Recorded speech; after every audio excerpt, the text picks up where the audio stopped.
Assalamu alaikum. Welcome to JM Publishers and the book which we are doing today, Maths of Prep Class. Dear students, today we are going to learn something very interesting. We will learn about long, longer, and longest, and also short, shorter, and shortest. Are you ready, student? Let's start. Look here, children.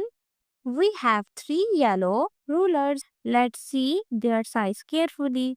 The first one is long. Not too small, just long. The second one is longer. It's bigger than first one. And the third one is longest. Wow, it is the biggest of all three. So remember children, long, longer, longest. Children, now look at the letter below.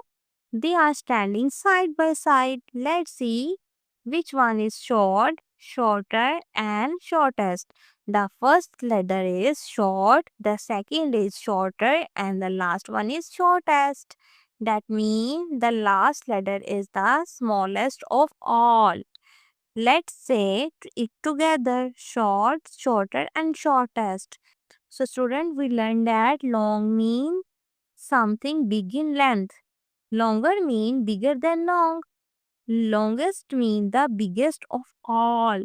Short means small in height. Shorter means smaller than short. Shortest mean the smallest of all. Very good students. Well done my smart kids. Now look around your classroom. Can you find something long and something short? Yes. The pencil is long. The razor is short. Very good.